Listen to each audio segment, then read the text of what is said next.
നമസ്കാരം. സമുദായ സംഘടനകളുടെ സമ്മേളനങ്ങളിൽ കോൺഗ്രസിലെ രണ്ട് നേതാക്കൾ തുടർച്ചയായി പങ്കെടുക്കുന്നത് അടുത്ത മുഖ്യമന്ത്രി ആര് എന്ന ചർച്ചയ്ക്ക് തുറക്കമിട്ടിരിക്കുകയാണ്. ആരെങ്കിലും പുകഴ്ത്തിയതുകൊണ്ടോ സമ്മേളനങ്ങളിൽ പങ്കെടുക്കുന്നവരുടെ എണ്ണം നോക്കിയോ അല്ല കോൺഗ്രസിൽ മുഖ്യമന്ത്രിയെ തീരുമാനിക്കുന്നതെന്ന് തുറന്നടിക്കുന്നു മുരളീധരനും ഹസനും. ഭരണം പിടിക്കാനുള്ള സീറ്റ് കിട്ടുമെന്ന് ഇനിയും ഉറപ്പില്ലാതിരിക്കെ ഈ ചർച്ച അടുത്ത പ്രതിപക്ഷ നേതാവിന് വേണ്ടിയാണോ അതോ മുഖ്യമന്ത്രി സ്ഥാനം വീതം വയ്ക്കാൻ? സ്വാഗതം. സ്പെഷ്യൽ എഡിഷനിലേക്ക് നമ്മുടെ അതിഥികളായി രാഷ്ട്രീയ നിരീക്ഷകരായ നിസാം സെയ്ദ്, അഡ്വക്കേറ്റ് ലാൽകുമാർ, മാധ്യമപ്രവർത്തകൻ ആനന്ദ് കൊച്ചുകുടി, മുഹമ്മദ് ഹനീഫ, രാഷ്ട്രീയ നിരീക്ഷകൻ എന്നിവർ ചേരുന്നു. ആദ്യം നിസാം സെയ്ദിലേക്ക്. നിസാം, ഈ ചർച്ച തുടരാൻ കാരണം കഴിഞ്ഞ ദിവസങ്ങളിൽ ഈ സമുദായ സംഘടനകളുടെ സമ്മേളനങ്ങളിൽ വി.ഡി. സതീശനും രമേശ് ചെന്നിത്തലയും തുടർച്ചയായി പങ്കെടുക്കുന്നു. അപ്പോൾ ഈ മുഖ്യമന്ത്രി സ്ഥാനത്തെക്കുറിച്ചൊരു തർക്കം ഉണ്ട്. ആ മുഖ്യമന്ത്രി ആരാവണം എന്നതിനെക്കുറിച്ചുള്ള പിന്തുണ ഉറപ്പിക്കാനുള്ള സന്ദർശനങ്ങളാണ് ഇത് എന്നൊരു വ്യാഖ്യാനം പൊതുവേ ഉണ്ട്. ഇന്ന് അതിനോടാണ് ഹസനും അതുപോലെ മുരളീധരനും എം.കെ. മുനീറുമൊക്കെ പ്രതികരിക്കുന്നത്. യഥാർത്ഥത്തിൽ മുനീർ തന്നെ പറയുന്നത് പോലെ ഇത് വളരെ ഇമ്മച്യൂർ ആയിട്ടുള്ള ഒരു സമയത്ത് നടക്കുന്ന ചർച്ചയാണ്.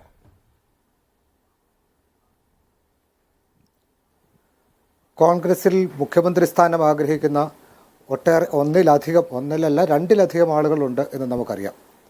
സ്വാഭാവികമായും കോൺഗ്രസ് പോലൊരു പാർട്ടിയിൽ അത് സാധാരണയുമാണ്. എല്ലാ കാലത്തും കോൺഗ്രസിൽ മുഖ്യമന്ത്രി പദം കാംക്ഷിക്കുന്ന ഒട്ടേറെ ആളുകളുണ്ടാവും. ഇപ്പോഴത്തെ സവിശേഷമായ സാഹചര്യം എന്താണെന്ന് വെച്ച് കരുതിയാൽ 2026 കോൺഗ്രസ്സിന് ഭരണം ലഭിക്കാൻ സാധ്യതയുണ്ടെന്ന് കോൺഗ്രസ്സുകാർ ഏതാണ്ട് പൂർണ്ണമായും വിശ്വസിക്കുന്നു.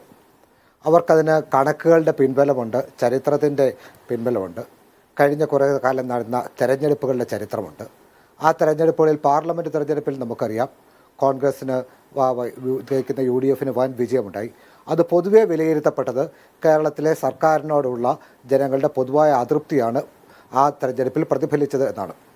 അതിനെക്കുറിച്ച് തർക്കങ്ങളുണ്ടാകാം. അത് കേന്ദ്ര ഗവൺമെൻറ് തീരുമാനിക്കാനുള്ള തെരഞ്ഞെടുപ്പായിരുന്നുകൊണ്ട് അത് കേരള സർക്കാരിൻ്റെ വിലയിരുത്തലല്ല എന്ന് CPM സ്വാഭാവികമായി പറഞ്ഞു. എന്നാലും അത് കഴിഞ്ഞ് നടന്ന അസംബ്ലി ഉപതെരഞ്ഞെടുപ്പുകളിൽ തീർച്ചയായും UDFൻ്റെ പ്രകടനം UDFന് വലിയ ആത്മവിശ്വാസം പകരുന്നതായിരുന്നു. പാലക്കാട് 2021 3000 വോട്ടിന് ജയിച്ച ഒരു സ്ഥലത്ത് അവർക്ക് 18,000 വോട്ടിന് വിജയിക്കാൻ കഴിഞ്ഞു. ചേലക്കരയിൽ കോൺഗ്രസ് പരാജയപ്പെട്ടു, UDF പരാജയപ്പെട്ടു. പക്ഷേ അപ്പോഴും 2021 39,000 വോട്ടിന് LDF വിജയിച്ച ഒരു സ്ഥലത്ത് അവരുടെ ഭൂരിപക്ഷം 11,000 കുറയ്ക്കാൻ UDFന് കഴിഞ്ഞു. അത് ഭൂരിപക്ഷത്തിൽ 28,000 വോട്ടിൻ്റെ കുറവാണ് ഉണ്ടായിട്ടുള്ളത്. ആകെ നേടിയ വോട്ട് 84,000 നിന്നും 66,000, ഏതാണ്ട് 18,000 വോട്ടിൻ്റെ കുറവുണ്ടായി. അപ്പോൾ 28,000 വോട്ട് ഒരു അസംബ്ലി മണ്ഡലത്തിൽ, അത് കൃത്യമായും ചേലക്കര പോലെ ഇടതുപക്ഷത്തിന് വലിയ ശക്തിയുള്ള രാഷ്ട്രീയമായ അടിത്തറയുള്ളൊരു മണ്ഡലത്തിൽ 2021 നിന്നും 24 എത്തുമ്പോൾ 28,000 വോട്ടിൻ്റെ ഭൂരിപക്ഷത്തിൽ വ്യത്യാസമുണ്ടാകുമ്പോൾ അത് കേരളമാകെ പ്രതിഫലിക്കാവുന്ന ഒരു വസ്തുതയാണെന്ന് എല്ലാവരും വിലയിരുത്തുന്നു. ഈ 28,000 വോട്ട് ഒരു മണ്ഡലത്തിൽ ഭൂരിപക്ഷത്തിൽ കുറവുണ്ടായാൽ പിന്നീട് LDF കേരളത്തിൽ ജയിക്കുന്ന 21 സീറ്റിലായിരിക്കും. അപ്പോൾ LDFൻ്റെ നിലവിലെ രാഷ്ട്രീയ അവസ്ഥ ഇതാണ്. ഈ അവസ്ഥയിൽ UDFന് സ്വാഭാവികമായും മുഖ്യമന്ത്രി സ്ഥാനാർത്ഥികൾ ഉണ്ടാകാവുന്നത് സ്വാഭാവികമാണ്. അതേസമയം തന്നെ നമ്മൾ തിരിച്ചു പരിശോധിക്കുകയാണെങ്കിൽ ഇപ്പോൾ LDFന് ഭൂരിപക്ഷം കിട്ടുന്ന ഒരവസ്ഥയാണ് എന്ന് പറഞ്ഞാൽ, അതായത് പിണറായി വിജയൻ താൻ തന്നെ സൃഷ്ടിച്ച ഒരു മാനദണ്ഡം അനുസരിച്ച് 2 തെരഞ്ഞെടുപ്പുകളിൽ തുടർച്ചയായി മത്സരിച്ചാൽ പിന്നീട് അദ്ദേഹത്തിന് തെരഞ്ഞെടുപ്പിൽ CPMൽ ഒരാൾക്കും തെരഞ്ഞെടുപ്പിൽ മത്സരിക്കാൻ കഴിയില്ല. അപ്പോൾ പിണറായി വിജയൻ സ്വാഭാവികമായും മത്സരരംഗത്ത് നിന്ന് മാറി നിൽക്കും. പക്ഷേ എന്തുകൊണ്ടാണ് LDFൻ്റെ അല്ലെങ്കിൽ CPMൻ്റെ മുഖ്യമന്ത്രി ആരായിരിക്കും എന്നൊരു ചർച്ച കേരളത്തിലുണ്ടാകാവുന്നത്? അതങ്ങനെ സ്വാഭാവികമായി സംഭവിക്കാത്ത കാര്യമില്ല. സ്വാഭാവികമായി ഒരു പേരും എന്റെ സംശയം അവിടെയല്ല. അങ്ങ് പറയുന്നത് ഈ 21 സീറ്റിലേക്ക് LDF ഒതുങ്ങും വിധമുള്ള വോട്ട് ചോർച്ച അസംബ്ലി തെരഞ്ഞെടുപ്പിൽ ഉണ്ടാകും, LDFനെ സംബന്ധിച്ച് വലിയ തിരിച്ചടിയാകുമെന്ന് എങ്ങനെയാണ് അങ്ങ് ഊഹിക്കുന്നത്? അത് കഴിഞ്ഞ 2019 ലോക്സഭാ തെരഞ്ഞെടുപ്പിൽ നമ്മൾ കണ്ടതാണ്. 2019 ലോക്സഭാ തെരഞ്ഞെടുപ്പായിരുന്നില്ല 2021 നിയമസഭാ തെരഞ്ഞെടുപ്പ്.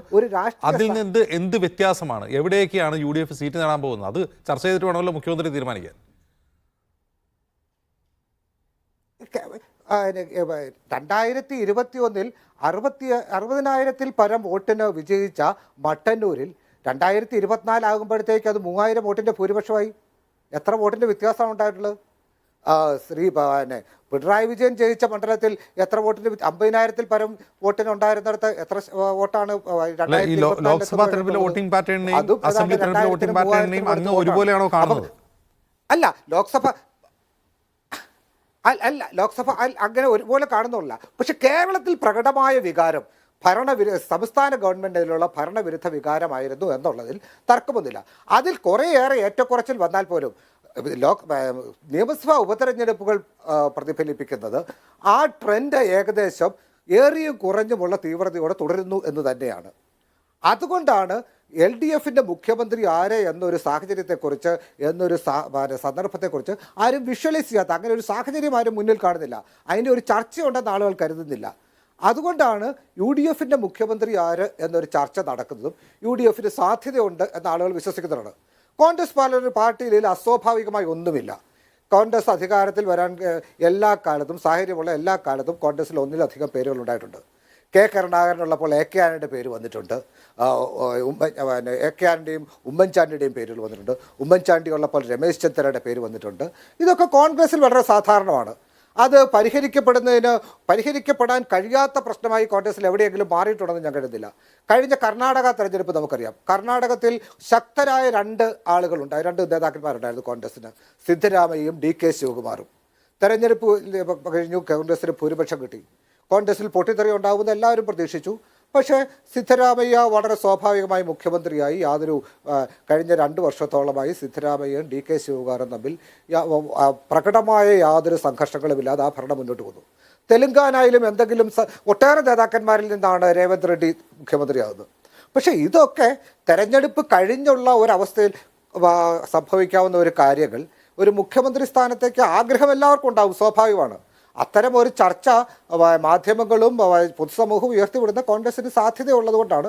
അത് കോൺഗ്രസിനെ പ്രതികൂലമായി ബാധിക്കുമോ എന്നുള്ള ചോദ്യമാണ് നിങ്ങൾ ഉയർത്തുന്നതെങ്കിൽ അത് CPMൻ്റെ ഒരു നരേറ്റീവാണെന്നാണ് ഞാൻ വിശ്വസിക്കുന്നത്.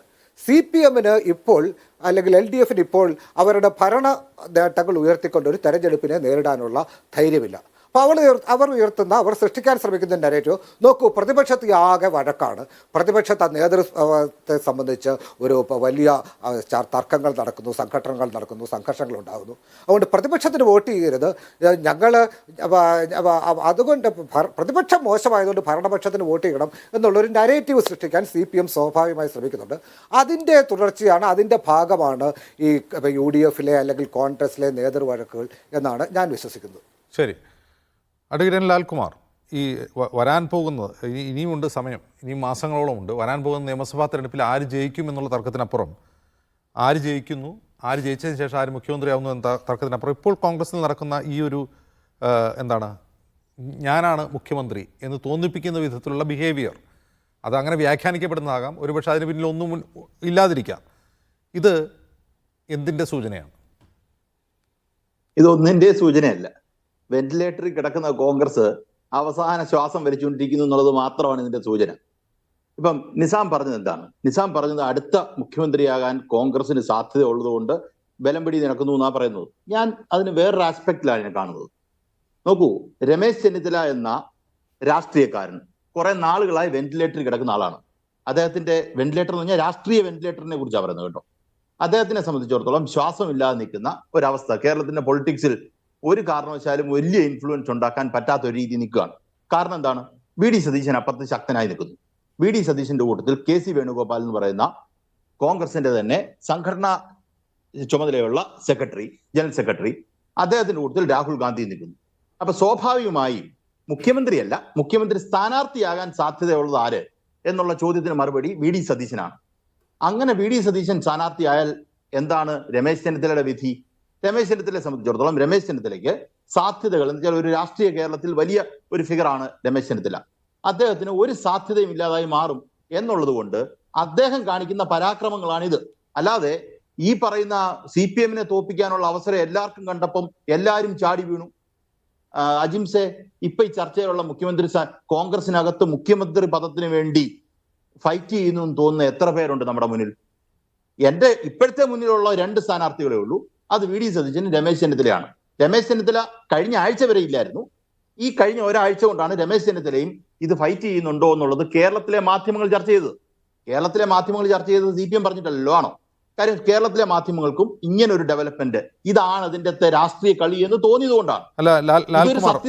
അത് വെറുതെ ഒരു വായുവിൽ നിന്ന് എന്തോ ആവാഹിച്ചെടുത്ത് ചർച്ച ചെയ്യുന്നതല്ല. അതിന്റെ കാരണം, ഏറ്റവും പ്രധാനപ്പെട്ട കാരണം, നമ്മുടെ ഒരു മൂർത്തമായ ഒരു കാര്യമുണ്ട്. അത് NSSന്റെ മന്നം ശതാബ്ദി ആഘോഷത്തിൽ അതെ അതെ അതെ. രമേശ് ചെന്നിത്തല അല്ല, പങ്കെടുത്താണ്. അത് ചെറിയൊരു രാഷ്ട്രീയ നീക്കമല്ല, ഒരു പൊളിറ്റിക്കൽ ഇവന്റ് അല്ല എന്ന് അങ്ങേക്കും അറിയാമല്ലോ. അതെ, അതിലേക്ക് കറക്റ്റാണ്. ഞാൻ അജിംസെ, ഞാൻ മാധ്യമങ്ങളെ കുറ്റപ്പെടുത്തി അല്ല പറഞ്ഞത്. മാധ്യമങ്ങൾക്ക് അങ്ങനെ തോന്നാൻ കാരണം എന്താണ്? NSS അങ്ങ് ഒരു നിലപാടെടുത്തു. NSS അങ്ങനെ നിലപാടെടുക്കാൻ കാരണം എന്നാ? NSSന് VD സതീശനെ ഇഷ്ടമല്ല. VD സതീശൻ എന്ന് പറയുന്ന ആ വ്യക്തിയോട് NSSന് വലിയ താല്പര്യമില്ലാത്ത ഒരാളായതുകൊണ്ടും NSSന്റെ ഒരു കാൻഡിഡേറ്റായി രമേശ് ചെന്നിത്തല പ്രൊജക്ട് ചെയ്യാൻ ആഗ്രഹിക്കുകയും ചെയ്യുന്നു. അത് ലീഗ് അല്ലെങ്കിൽ മറ്റുള്ള ആൾക്കാർക്ക് രമേശ് ചെന്നിത്തലയോട് വലിയ എതിർപ്പുള്ള ആളല്ല. എന്നാൽ VD സതീശന്റെ ശൈലിയോട് കോൺഗ്രസിനകത്ത് തന്നെ വലിയ പ്രശ്നമുണ്ട്. VD സതീശനെ ഫോക്കസ് ചെയ്ത് കഴിഞ്ഞാൽ വലിയ പ്രശ്നം ഉണ്ടാകുമെന്ന് കോൺഗ്രസിനകത്ത് തന്നെ ധാരണയുണ്ട്. അത് നിങ്ങൾ പേഴ്സണലി ഇവരോട് സംസാരിച്ചാൽ അറിയാം. സംസ്ഥാനത്ത് മൊത്തം എല്ലാ കോണുകളിലേക്കും സ്വാധീനമുള്ള ഒരു നേതാവാണോ VD സതീശൻ എന്ന ചോദ്യത്തിന് ഇല്ല എന്ന് കോൺഗ്രസ്സുകാർ തന്നെ നിങ്ങളുടെ പേഴ്സണലി മറുപടി പറയും. ഇതൊരു സത്യം. പക്ഷെ അതേ സ്ഥാനത്ത് രമേശ് ചെന്നിത്തലയ്ക്ക് അതുണ്ട്. ഇങ്ങനെയുള്ള കാര്യങ്ങൾ കോൺഗ്രസിനകത്ത് തന്നെ റിഫ്റ്റ് നടക്കുന്നു. നോക്കൂ, കോൺഗ്രസിന്റെ മുഖ്യമന്ത്രി സ്ഥാനാർത്ഥിയായി ഇപ്പൊ രമേശ് ചെന്നിത്തല വരുന്നതുമായി ബന്ധപ്പെട്ട ചർച്ചയിൽ KPCC പ്രസിഡന്റ് എന്താണ് പറഞ്ഞത്? അദ്ദേഹം യോഗ്യനാ. ഇതിനകത്ത് ഇപ്പൊ ആരാ യോഗ്യത ഇല്ലാത്തത്? നോക്കൂ, കേരളത്തിൽ കോൺസ്റ്റിറ്റ്യൂഷൻ പറയുന്ന എലിജിബിലിറ്റി നിങ്ങൾ ഫുൾഫിൽ ചെയ്യുന്നുണ്ടെങ്കിൽ എല്ലാവരും യോഗ്യരാണ്. എന്നാൽ ഇവിടെ താഴെ താഴെ കിടക്കുന്ന ഒരു കോൺഗ്രസ്സുകാരനെ ഇവർ മുഖ്യമന്ത്രിയാക്കൂ? ഇല്ലല്ലോ. നോക്കൂ, ഇത് CPMന്റെ മണ്ടയ്ക്ക് കൊണ്ടുവന്ന് വെച്ച് കെട്ടി CPMന് എന്തുകൊണ്ടൊരു സ്ഥാനാർത്ഥിയെ നിർണ്ണയിക്കാൻ പറ്റുന്നില്ല? ഇതൊക്കെ ചുമ്മാ അനാവശ്യമായ ഒരു കാര്യമാണ്. CPMന് ഭൂരിപക്ഷം കിട്ടുകയാണെങ്കിൽ CPM ഒരു ദിവസം കൊണ്ട് മുഖ്യമന്ത്രിയെ തീരുമാനിക്കും. അതിനകത്ത് ആരും സംശയിക്കേണ്ട കാര്യമില്ല. ഇവർക്ക് ഭൂരിപക്ഷം കിട്ടുകയാണെങ്കിൽ ഇവർ 40 ദിവസം കൊണ്ട് പോലും ആളെ തീരുമാനിക്കത്തില്ല. അത് ആ 40 ദിവസം കൊണ്ട് തീരുമാനിക്കത്തില്ലെന്ന് പറയാൻ കാര്യം ഇപ്പോഴേ പണി തുടങ്ങി എന്നുള്ളതാണ്. അപ്പൊ ഞാൻ പറഞ്ഞത് കേരളത്തിന്റെ മുഖ്യമന്ത്രിയാകാൻ ഞാൻ ഉടുപ്പം തയ്ച്ചിരിക്കുകയാണ് എന്ന് പറയുന്ന വാദം, അത് സ്ഥാനാർത്ഥിയാകാനുള്ള ഒരു കാര്യമാണ് നടക്കുന്നത്. അത് രമേശ് ചെന്നിത്തലയെ സംബന്ധിച്ചിടത്തോളം അദ്ദേഹം വളരെ വളരെ ബാക്ക് ഫുട്ടിലാണ്. കഴിഞ്ഞ തെരഞ്ഞെടുപ്പിൽ അദ്ദേഹം തോറ്റ ശേഷം അദ്ദേഹത്തിന് ഒരു സ്ഥാനവും ഇല്ല കേരളത്തിലെ. നോക്കൂ, കേരളത്തിൽ ഇപ്പം ഒരു ഉദാഹരണം ഞാൻ പറയാം. അജിംസ് ഇഷ്ടപ്പെടുകയില്ലോ എന്ന് എനിക്കറിയില്ല. പാലക്കാട് തെരഞ്ഞെടുപ്പുമായി ബന്ധപ്പെട്ട് സ്ഥാനാർത്ഥിയെ നിർണയിച്ചത് KPCC പ്രസിഡന്റ് അറിയാതെയാണ് എന്ന് കോൺഗ്രസിൽ നിങ്ങൾ ആൾക്കാരോട് സംസാരിച്ചാൽ മനസ്സിലാവും. അതൊരു വലിയ വിവാദമായതാണ്. കാര്യങ്ങൾ തീരുമാനിക്കുന്ന VD സതീശനും KC വേണുഗോപാലും കൂടെയാണ്. അവിടെ പാലക്കാടുമായി ബന്ധപ്പെട്ട് ഷാഫി പറമ്പലിനോടുകൂടെ അഭിപ്രായം ചോദിച്ചു. അതല്ലാതെ ഇപ്പം സുധാകരനോട് ചോദിച്ചാൽ ഞാനോട് അറിഞ്ഞിട്ടാണെന്നേ പറയത്തുള്ളൂ. കാര്യം എന്താ? അദ്ദേഹത്തിന് പറയാൻ പറ്റുമോ KPCC പ്രസിഡന്റായ അദ്ദേഹം അറിയാതാണ് സ്ഥാനാർത്ഥിയെ നിർണ്ണയിച്ചതെന്ന്? ആർക്കെങ്കിലും ഒരാൾക്ക് പറയാൻ പറ്റുമോ? ആർക്കെങ്കിലും ഒരാൾ പറയുമോ അങ്ങനെ ഒരു സ്ഥാനാർത്ഥിയെ നിശ്ചയിച്ചാൽ ഞങ്ങൾ അറിയാതാന്ന്? പക്ഷെ സംഭവിച്ചത് അങ്ങനെയാണ്. അപ്പൊ അങ്ങനെ ഒരു ഏകാധിപത്യം കോൺഗ്രസിന് സാധാരണ ഉള്ള ഗ്രൂപ്പുകളുണ്ടല്ലോ, ഗ്രൂപ്പുകൾ കൂടിയിരുന്ന് തീരുമാനം എടുക്കുന്നു. അതൊക്കെ ഉമ്മൻചാണ്ടി സാറിന്റെ നിര്യാണത്തെ തുടർന്ന് കോൺഗ്രസിൽ ഒരു സൈഡിൽ ഉണ്ടായിരിക്കുന്ന ഒരു വാക്കം ഉണ്ട്. അത് ആന്റണി ഗ്രൂപ്പുമായി ബന്ധപ്പെട്ട വാക്കം. ആ ആന്റണി ഗ്രൂപ്പിൽ ഉണ്ടായിരുന്ന പല ആൾക്കാരും ഇപ്പം KC വേണുഗോപാലിന്റെ കൂട്ടത്തിലും ഈ പറയുന്ന സതീഷിന്റെ കൂട്ടത്തിലും ചേർന്നു. നിങ്ങൾ നോക്കൂ, തിരുവഞ്ചൂരിന്റെ എടുത്തു നോക്കൂ. തിരുവഞ്ചൂർ ആരുടെ കൂട്ടത്തിലാണ് നിന്നത്? തിരുവഞ്ചൂർ ഇപ്പൊ എവിടാ നിൽക്കുന്നത്? സിദ്ദിഖ് എവിടാ നിൽക്കുന്നത്? അങ്ങനെ എല്ലാവരും മാറി ഒരു പാളയമായി മാറുമ്പം അപ്പുറത്ത് നിൽക്കുന്ന ആൾക്കാർ എന്നുവെച്ചാൽ രമേശ് ചെന്നിത്തലയെ പോലെ സുധാകരനെ പോലെ ഉള്ളവരൊക്കെ അപ്രസക്തമാവുകയും അപ്രധാനമായി പോവുകയും ചെയ്യുന്നു എന്നുള്ള അവരുടെ തോന്നലിൽ നിന്ന് ഉയർന്നു വന്നിരിക്കുന്ന ഒരു കാര്യമാണ്. അവരെ സംബന്ധിച്ചിടത്തോളം ഇതൊരു ലാസ്റ്റ് ഫൈറ്റ് ആണ്. ഈ പ്രാവശ്യം രമേശ് ചെന്നിത്തലയെ സംബന്ധിച്ചിടത്തോളം 100%. രമേശ് ചെന്നിത്തല ഇത് കേൾക്കുന്നുണ്ടോ എന്ന് എനിക്കറിയില്ല. രമേശ് ചെന്നിത്തല കേൾക്കുകയാണെങ്കിൽ ഓർത്തോളൂ, താങ്കൾക്കുള്ള അവസാന അവസരമാണ്. അതിന് താങ്കൾ ഫൈറ്റ് ചെയ്യുമായിരിക്കാം, എന്ത് വേണേ ചെയ്യുമായിരിക്കാം, അതൊക്കെ വേറെ വിഷയം. പക്ഷെ കേരള സമൂഹം പൊതുവെ കാണുന്നത് താങ്കളെ സംബന്ധിച്ചിടത്തോളം താങ്കൾക്കുള്ള ലാസ്റ്റ് ചാൻസ് ആണ്. കഴിഞ്ഞ പ്രാവശ്യം കിട്ടി, ആ സ്ഥാനാർത്ഥം കിട്ടി, തോറ്റുപോയി. അപ്പൊ ഫൈറ്റ് ചെയ്യുക എന്നുള്ളത് മാത്രം അത് എനിക്കറിയാമെങ്കിൽ അദ്ദേഹത്തിന് അറിയത്തില്ലേ? അദ്ദേഹത്തിന് അറിയാവുന്നതുകൊണ്ട് അദ്ദേഹം ഫൈറ്റ് ചെയ്യാൻ ശ്രമിച്ചിരിക്കുന്നു. അത് കോൺഗ്രസിനകത്ത് VD സതീശനെ പോലുള്ള ആൾക്കാർക്ക് ബുദ്ധിമുട്ടുണ്ടാക്കിയിട്ടുമുണ്ട്. ഇതൊരു യാഥാർത്ഥ്യമാണ്. അതിന് CPM തീരുമാനിച്ചില്ല എന്നൊക്കെ, അല്ലെങ്കിൽ കേരളത്തിലെ അന്തരീക്ഷം എല്ലാം ഇവർക്ക് അനുകൂലമാണ്. കഴിഞ്ഞ പ്രാവശ്യത്തെ തെരഞ്ഞെടുപ്പിനനുസരിച്ച് നിങ്ങൾ പറഞ്ഞോളൂ. ഭൂരിപക്ഷം കിട്ടിക്കഴിഞ്ഞല്ലേ സത്യപ്രതിജ്ഞ ചെയ്യാൻ ഗവർണർ വിളിക്കത്തുള്ളൂ. അവിടെ വരെ നമുക്ക് ആലോചിക്കാമല്ലോ. അപ്പൊ ഇപ്പോഴേ അതിനെക്കുറിച്ച് സംസാരിക്കേണ്ട കാര്യമുണ്ട്. ഈ പറയുന്ന അന്തരീക്ഷം കേരളത്തിൽ പൂർണ്ണമായും CPM തോക്കാനുള്ള അന്തരീക്ഷമാണെന്ന് ആര് പറഞ്ഞാലും ഞാൻ അതങ്ങ് കേൾക്കത്തേ ഉള്ളൂ. അതിനൊക്കെ ഇപ്പോഴേ കിടന്ന് തർക്കിക്കേണ്ട കാര്യമൊന്നുമില്ല. കാര്യം എങ്ങാണ്ടൊക്കെയോ കിടക്കുന്ന ഹസ്തിനപുരി പോയ ദുര്യോധനന്റെ കാര്യം പറയുന്ന പോലെ, ഇന്ദ്രപ്രസ്ഥത്തിൽ പോയ ദുര്യോധനെ പോലെ ഇപ്പോഴേ അതിന് മുണ്ടുപൊക്കി നിൽക്കാൻ ഞാൻ തയ്യാറല്ല. ശരി, ശ്രീ മുഹമ്മദ് ഹനീഫ, ഇത്തരം ചർച്ചകളിൽ പ്രധാനപ്പെട്ട ഒരു സ്റ്റേക്ക് ഹോൾഡറാണ് മുസ്ലിം ലീഗ്. ഇന്ന് മുസ്ലിം ലീഗ് നേതാവ് MK മുനീർ പ്രധാനം പറയുന്നത് വളരെ ഇമ്മച്ചുവർ ആയിട്ടുള്ള ചർച്ചയാണ്, ഞങ്ങൾ അങ്ങനെ ആരെയും മുഖ്യമന്ത്രി സ്ഥാനാർത്ഥി നിശ്ചയിച്ചു കൊടുക്കുന്നില്ല എന്നാണ്. പക്ഷേ ലീഗിൽ തന്നെ ഈ കാര്യത്തിൽ രണ്ടഭിപ്രായമുണ്ടോ? ആരെങ്കിലും പിന്തുണച്ച് രംഗത്ത് വരുന്നതിന് പിന്നിൽ മറ്റു രാഷ്ട്രീയങ്ങളുണ്ടോ? തീർച്ചയായും ലീഗിൽ അങ്ങനെ രണ്ടഭിപ്രായം ഉണ്ടെന്ന് ഞാൻ വിചാരിക്കില്ല. ലീഗിൻ്റെ സ്വാഭാവികമായ ചോയ്സ് എൻ്റെ അഭിപ്രായത്തിൽ അത് രമേശ് ചെന്നിത്തല തന്നെയായിരിക്കും. മാത്രമല്ല കോൺഗ്രസിൻ്റെയും സ്വാഭാവികമായ ചോയ്സ് രമേശ് ചെന്നിത്തലയായിരിക്കും. കോൺഗ്രസിന് അങ്ങനെ ഒരു പാരമ്പര്യമുണ്ട്. കോൺഗ്രസ് എല്ലാ കാലത്തും അതാത് സ്റ്റേറ്റിൽ, നമ്മളിപ്പോൾ ഇവിടെ നിസാം സൂചിപ്പിച്ചു, അത് കർണാടകയിൽ മാത്രമല്ല മധ്യപ്രദേശിൽ നമ്മൾ കണ്ടതാണ്. മധ്യപ്രദേശിൽ തെരഞ്ഞെടുപ്പിനെ നയിച്ചത് പിന്നെ ജ്യോതിരാദിത്യ സിന്ധ്യയാണ്. പക്ഷേ അവിടെ മുഖ്യമന്ത്രിയായത് കമൽനാഥാണ്. അതേപോലെ തന്നെ അശോക് ഗെഹ്ലോട്ടാണ് സച്ചിന് പകരം രാജസ്ഥാനിൽ മുഖ്യമന്ത്രിയായത്. കർണാടകയിലും അതെ. കർണാടകയിൽ യാതൊരു വിധത്തിലുള്ള സ്വാധീനവും പിന്നെ സമുദായ സംഘടനകളുടെ പിന്തുണ ഒക്കെ ഉണ്ടായിരുന്നത്, അല്ലെങ്കിൽ ശക്തി, എല്ലാ തരത്തിലുള്ള ശക്തി ഉണ്ടായിരുന്ന, സാമ്പത്തികമായോ എല്ലാ തരത്തിലും സർക്കാരിനെ നയിക്കാൻ സ്വാഭാവികമായി തിരഞ്ഞെടുക്കപ്പെടുമെന്ന് നമ്മൾ വിചാരിച്ച പിന്നെ ശിവകുമാറാണ്. പക്ഷേ അവിടെ പിന്നെ സിദ്ധരാമയ്യാണ് വന്നത്.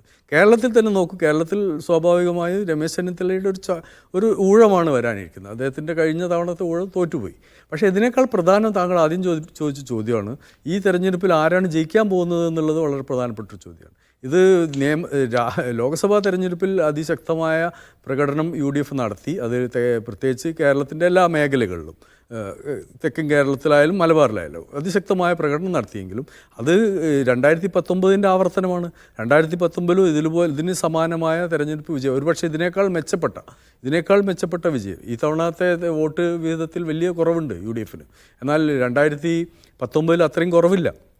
അതിനുശേഷം നടന്ന തെരഞ്ഞെടുപ്പിൽ, ഇവിടെ തദ്ദേശ സ്വയംഭരണ തെരഞ്ഞെടുപ്പ് എടുത്ത് നോക്കൂ, ഈ ചരിത്രത്തിലെ ഏറ്റവും വലിയ തോൽവിയാണ് UDFനുണ്ടായത് 2020. അതിനുശേഷം നിയമസഭാ തെരഞ്ഞെടുപ്പിൽ തോറ്റു.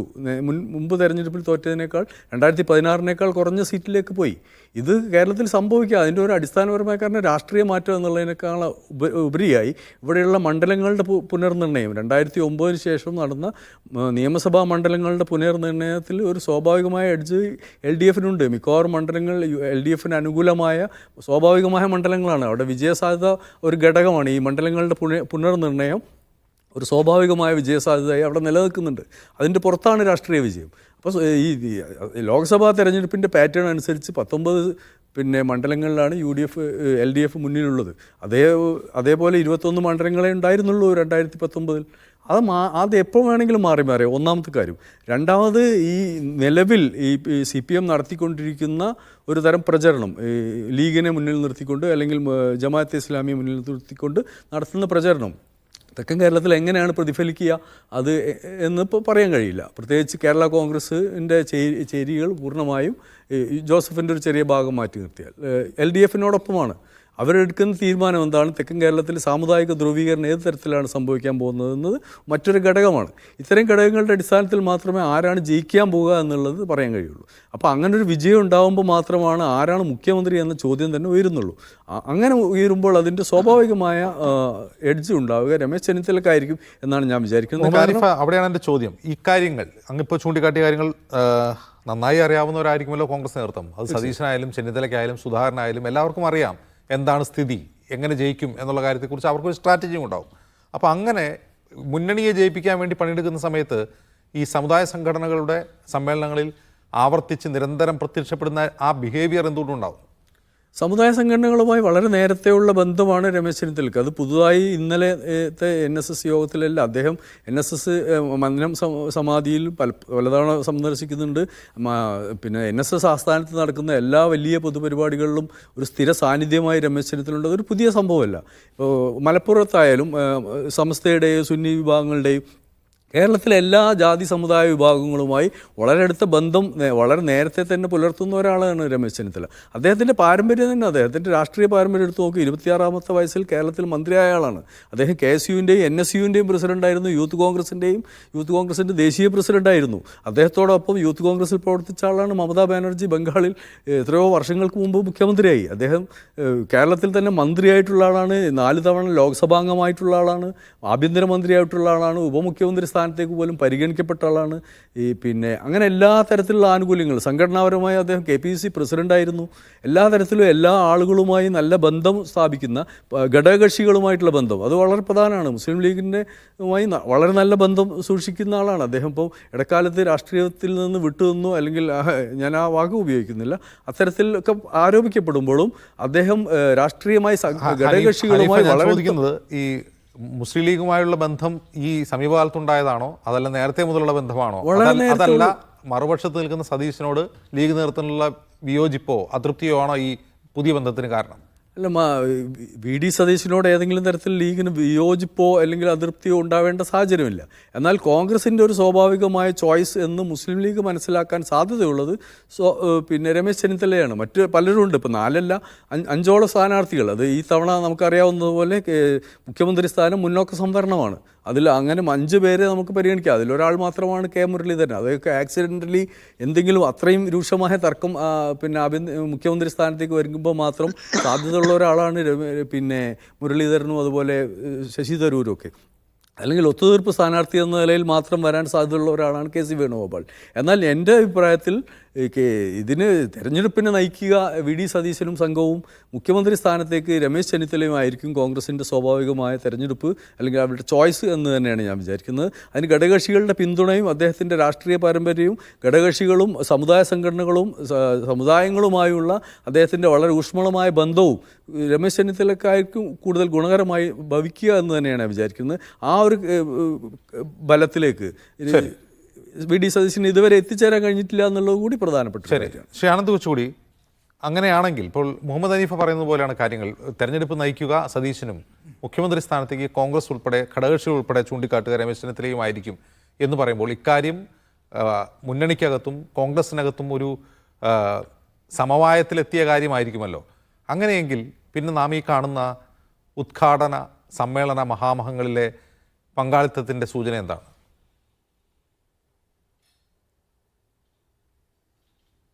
അല്ല, ഞാൻ ശ്രീ ഹനീഫ പറയുന്നതിനോട് പൂർണ്ണമായി യോജിക്കുന്നില്ല. എനിക്ക് എക്കോ വരുന്നുണ്ട്. ഉടൻ ശരിയാക്കും. ആനന്ദ് പറഞ്ഞോളൂ.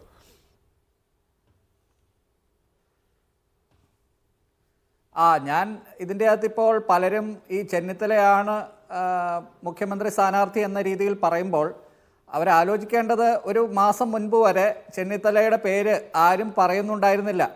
അദ്ദേഹം മഹാരാഷ്ട്രയിൽ തെരഞ്ഞെടുപ്പ് നയിക്കുകയായിരുന്നു. അവിടെ ജയിക്കും എന്ന് അദ്ദേഹം കരുതി. പക്ഷേ അതുണ്ടായില്ല എന്ന് മാത്രമല്ല, പാലക്കാട് രാഹുൽ മാങ്കൂട്ടത്തിന് കോൺഗ്രസ്സുകാർ പ്രതീക്ഷിച്ചതിനേക്കാൾ, ഈവൻ സതീശൻ പ്രതീക്ഷിച്ചതിനേക്കാൾ കൂടുതൽ ഭൂരിപക്ഷം കിട്ടുകയും സതീശൻ വളരെ ശക്തനാകുകയും അതിനുശേഷം KPCC അധ്യക്ഷൻ്റെ ചുമതലകൾ കൂടി സതീശൻ ഏറ്റെടുക്കുകയും കൂടി ചെയ്ത ആ സന്ദർഭത്തിലാണ് ഇവിടെ സതീശനെതിരെ ഒരു പടയൊരുക്കം കോൺഗ്രസിൽ തുടങ്ങിയത്. ആ സമയത്ത് തന്നെ രമേശ് ചെന്നിത്തല അദ്ദേഹത്തിന് ഒരു അംഗത്തിന് കൂടി ബാല്യമുണ്ട് എന്ന് മനസ്സിലാക്കി അദ്ദേഹത്തിൻ്റെ കൂടെ നിൽക്കുന്ന ആൾക്കാർ, അത് ഐ ഗ്രൂപ്പിലെ ആൾക്കാരെല്ലാം കുറേ പേരൊക്കെ ഇപ്പോഴും KC വേണുഗോപാലിൻ്റെ കൂടെ പോകാത്ത ആൾക്കാർ ഇപ്പോഴും അദ്ദേഹത്തിന് കൂടെയുള്ള ആൾക്കാരെയെല്ലാം അദ്ദേഹത്തിന് കൂടെ വീണ്ടും അവരെ ഒന്ന് ഉത്തേജിപ്പിച്ച് അദ്ദേഹം ഇങ്ങനെ ഒരു മന്നം ജയന്തിയുടെ ഉദ്ഘാടകനായി പോകാൻ അദ്ദേഹം തന്നെ മുൻകൈയെടുത്ത് സുകുമാരൻ നായരെ കാണുകയും പിന്നീട് അദ്ദേഹത്തിൻ്റെ അനുയായികളായിട്ടുള്ള പലരും ഇപ്പോൾ മലബാറിലുമൊക്കെ ഈ സംഘടനകളും മുസ്ലിം സംഘടനകളുമായിട്ടൊക്കെ ചർച്ചകളൊക്കെ നടത്തുകയും അദ്ദേഹം ജമാഅത്തെ ഇസ്ലാമിയുടെ തന്നെ ഒരു മുൻ അമീറിനെ ആയിട്ട് കൂടിക്കാഴ്ച നടത്തിയെന്നാണ് ഞാൻ മനസ്സിലാക്കുന്നത്. അങ്ങനെ അദ്ദേഹം കൂടി മുൻകൈയെടുത്ത് ഇങ്ങനെ ഒരു നറേറ്റീവ് സൃഷ്ടിക്കാൻ ശ്രമിക്കുന്നത്. ഞാൻ കരുതുന്നത് ഇതിൻ്റെ അകത്തൊരു ഘടകം ഈ വി ഡി സതീശൻ മുനമ്പം വിഷയത്തിലെടുത്ത നിലപാട് ചിലർക്കൊക്കെ അതിൽ അമർഷമുണ്ട്. അപ്പോൾ പെട്ടെന്ന് ആ ഒരു രീതിയിൽ കൂടി മലബാറിൽ ഇതിനെ വരുത്തി തീർക്കുക, അല്ലെങ്കിൽ സതീശൻ്റെ കൂടെ ഇപ്പോൾ ലീഗില്ല, സമസ്തയില്ല എന്ന രീതിയിൽ ഇതിനെ വ്യാഖ്യാനിക്കുക എന്ന രീതിയിൽ ഇതിനെ കൊണ്ടുപോകാൻ പലരും താല്പര്യപ്പെടുന്നതായിട്ട് എനിക്ക് തോന്നുന്നു. പക്ഷേ അവരാലോചിക്കേണ്ടത്, അവർ കോൺഗ്രസിൻ്റെ ഒരു പക്ഷത്ത് നിന്നാണ് ചിന്തിക്കുന്നുണ്ടെങ്കിൽ അവരാലോചിക്കേണ്ടത് ഈ മലബാറിൽ മാത്രം ജയിച്ചിട്ട് കാര്യമില്ലല്ലോ, മധ്യകേരളത്തിലും കൂടി ജയിച്ചാലാണല്ലോ കോൺഗ്രസിന് അധികാരത്തിൽ വരാൻ പറ്റുകയുള്ളൂ. അപ്പോൾ ഇതിൽ സതീശനാണ് ഈ സമസ്തയൊക്കെ ആയിട്ട് ഒരു ബാക്ക് ചാനൽ തുടങ്ങാനും ഇപ്പോൾ സമസ്തയുടെ നേതാക്കളുമായിട്ടൊക്കെ, ഇപ്പോൾ സമസ്ത തന്നെ ഈ രാഷ്ട്രീയത്തിൽ ഇത്ര ഇടപെടാൻ തുടങ്ങിയത് ജിഫ്രി തങ്ങളുടെ കാലത്തിന് ശേഷമാണ്. അദ്ദേഹം സമസ്തയുടെ പ്രസിഡൻ്റായതിനു ശേഷമാണ്. അപ്പോൾ അതിനുശേഷമാണ് സമസ്തയുമായിട്ട് സതീശൻ മുൻകൈയെടുത്ത് ഇങ്ങനെ ഒരു സംസാരമൊക്കെ സമസ്തയുടെ നേതാക്കളുമായിട്ട് ആശയവിനിമയം നടത്താൻ തുടങ്ങിയതുമൊക്കെ.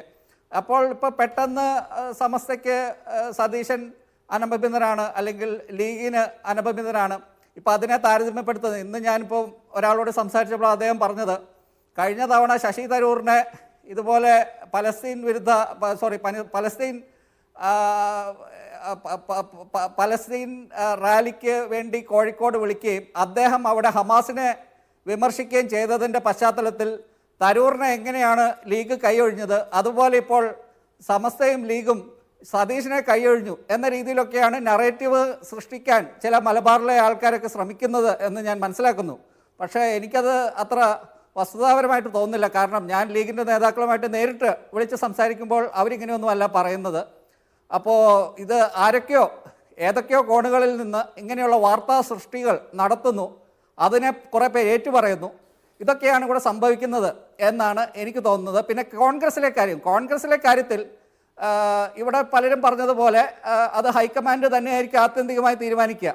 കെ സി വേണുഗോപാലിനെ നോക്കിയാൽ അദ്ദേഹത്തിന് സമപ്രായക്കാരനായിട്ടുള്ള സതീശനെ മുഖ്യമന്ത്രിയാക്കുന്നതിനേക്കാൾ അദ്ദേഹത്തിന് താല്പര്യം രമേശ് ചെന്നിത്തലയെ ഒരു തവണ മുഖ്യമന്ത്രിയാക്കി അദ്ദേഹത്തെ കളത്തിൽ നിന്ന് അദ്ദേഹത്തിൻ്റെ ഭാവിയിലുള്ള സാധ്യതകൾക്ക് കൂടുതൽ നല്ലത് രമേശ് ചെന്നിത്തലയെ മുഖ്യമന്ത്രിയാക്കുന്നത് തന്നെയാണ്. അദ്ദേഹത്തിന് ഇതിൻ്റെ അകത്തൊരു ഡിസൈസീവായിട്ടുള്ള ഒരു സേ ഉണ്ടാകും എന്നുള്ളത് വളരെ ഉറപ്പാണ്. ഇവിടെ രാഹുൽ ഗാന്ധിക്കും ഇതിൻ്റെ അകത്തൊരു സേ ഉണ്ടാകും. എന്തായാലും ഒരു കാര്യം ഇവിടെ കോൺഗ്രസിലെ ഈ മുഖ്യമന്ത്രി മോഹികളും ബാക്കിയുള്ള ആൾക്കാരും എല്ലാം മനസ്സിലാക്കേണ്ടത്, കോൺഗ്രസിന് ഇവിടെ മലബാർ, മധ്യകേരളം, തിരുവിതാംകൂർ ഭാഗം എല്ലായിടത്തു നിന്നും വോട്ട് കിട്ടിയാൽ മാത്രമേ കോൺഗ്രസിന് അധികാരത്തിൽ വരാൻ പറ്റുകയുള്ളൂ. ആനന്ദ്, ഇക്കാര്യങ്ങളൊക്കെ നന്നായി അറിയാവുന്നവരല്ലേ കോൺഗ്രസ്സുകാർ? കോൺഗ്രസ് നേതാക്കൾ ഉൾപ്പെടെ ഇക്കാര്യങ്ങളൊക്കെ നന്നായി അറിയാവുന്നതല്ലേ? മലബാറിൽ നിന്ന് സീറ്റ് കിട്ടുമോ, തെക്കൻ കേരളത്തിലെ ഏതൊക്കെ ജില്ലകളിൽ സീറ്റ് പിടിക്കാൻ കഴിയും എന്നുള്ള കാര്യങ്ങൾ അവരുടെ മുമ്പിലും കണക്കുണ്ടല്ലോ. കാരണം അവരുടെ മുമ്പിൽ തെരഞ്ഞെടുപ്പ് ഫലങ്ങളുടെ ഉദാഹരണങ്ങളുണ്ട്. 2019 വൻ വിജയം നേരിട്ട് 2021 തോറ്റമ്പിയത് എങ്ങനെയാണ്? 2001 ശേഷം ഒരു ഡിസിസീവായിട്ടുള്ളൊരു വിജയം കേരളത്തിൽ അസംബ്ലി ഇലക്ഷനിൽ നേടാൻ കഴിയാത്തൊരു മുന്നണിയാണ് UDF എന്ന ബോധം അവർക്കും ഉണ്ടാവുമല്ലോ. സ്വാഭാവികമായും അവരെ സംബന്ധിച്ച് ഇനിയിപ്പോൾ എത്ര അധികാരമോഹികളാണ് കോൺഗ്രസ്സുകാരെന്ന് പറഞ്ഞാൽ പോലും ഇങ്ങനൊരു ബിറ്റർ സിറ്റുവേഷൻ തങ്ങളുടെ മുമ്പിലുണ്ട് എന്നറിയാത്ത അത്ര വിഡ്ഢികളാണോ കോൺഗ്രസ് നേതൃത്വം?